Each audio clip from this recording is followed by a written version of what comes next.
The night started like any other. Samantha kissed me on the cheek before heading out the door, her floral perfume lingering in the air. She'd been going on these girls' nights every Friday for the past few months, and I never thought much of it. Samantha was a social butterfly, always buzzing around her close-knit group of friends. She needed that time to unwind, and I trusted her completely, or at least, I used to.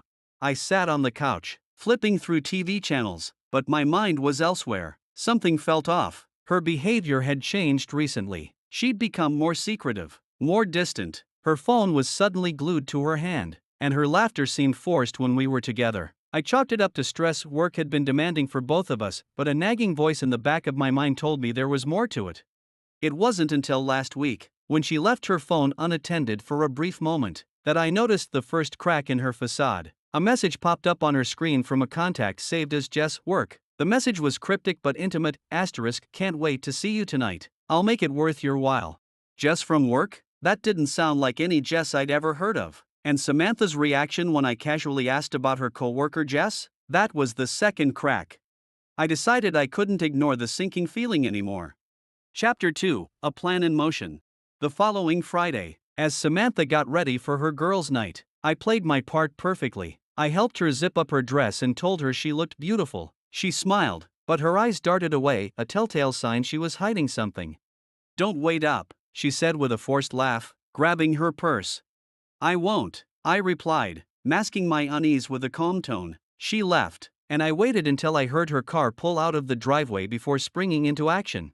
Earlier in the week, I'd purchased a GPS tracker and discreetly attached it to her car. It was a desperate move, one I'd never imagined myself taking, but I needed answers. I pulled up the tracking app on my phone and watched her little blue dot move across the map. She wasn't heading to the usual restaurant she claimed to frequent with her friends. Instead, she was driving toward the outskirts of town, to a small boutique hotel.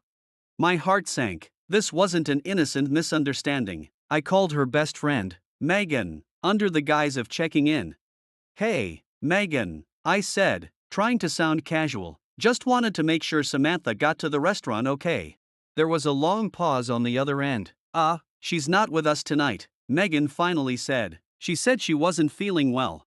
I hung up, my hands trembling. The betrayal was real, and it hit me like a punch to the gut, but I wasn't going to confront her just yet. I needed to see it for myself.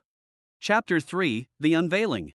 I drove to the hotel, parking a safe distance away. Her car was already in the lot. My heart pounded as I walked into the lobby, my footsteps echoing on the marble floors. I approached the front desk, where a young receptionist greeted me with a polite smile. "Hi," I said, my voice steady despite the storm brewing inside me. "I'm looking for my wife. She said she'd be meeting some friends here, but I've forgotten the room number." The receptionist hesitated but then checked her computer. "Room 312, she said." I nodded, thanked her, and took the elevator to the third floor. Standing in front of room 312, I hesitated. Was I really ready to face the truth? I knocked lightly. Moments later, the door opened, and there she was, Samantha, her face flushed and her hair disheveled. Behind her, a man stood shirtless, his expression shifting from surprise to panic.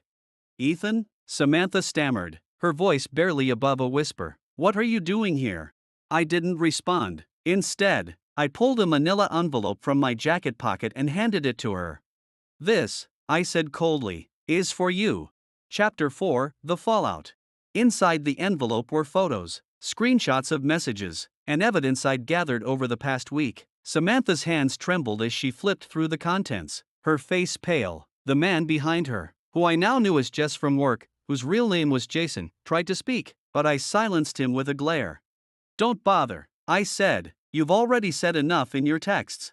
Samantha tried to explain, to justify, but I'd heard enough. I turned and walked away, leaving her and Jason to deal with the wreckage they'd created. Back at home, I packed a bag and left her a letter. It was simple, direct, and final. Chapter 5, The Aftermath. The next few weeks were a blur. Samantha begged for forgiveness, but my trust had been shattered beyond repair. I filed for divorce and focused on rebuilding my life. Friends and family were supportive, though the humiliation lingered. But as the days turned into weeks, I realized something. Samantha's betrayal had been a gift in disguise. It forced me to confront the cracks in our relationship and the parts of myself I'd neglected. Slowly, I began to heal.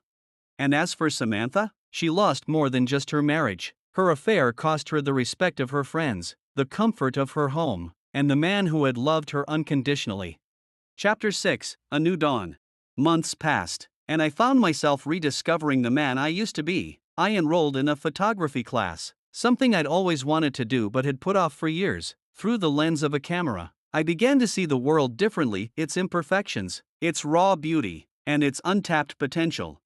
One day, during a class outing at a local park, I met someone who changed everything. Her name was Clara. She had a warmth about her that immediately put me at ease. We started talking about photography, but soon, the conversation drifted to life, dreams, and second chances. Clara wasn't like Samantha. She was honest, grounded, and unafraid to show her vulnerabilities. Over time, we grew closer, and for the first time in what felt like forever, I felt hope for love, for happiness, for a future untainted by betrayal. As I stood in the park one evening, watching the sun set behind the trees, I realized something profound. Life had a way of breaking you down, but it also had a way of building you back up. Samantha's betrayal was the storm that shattered my world, but it also cleared the path for something new, something better.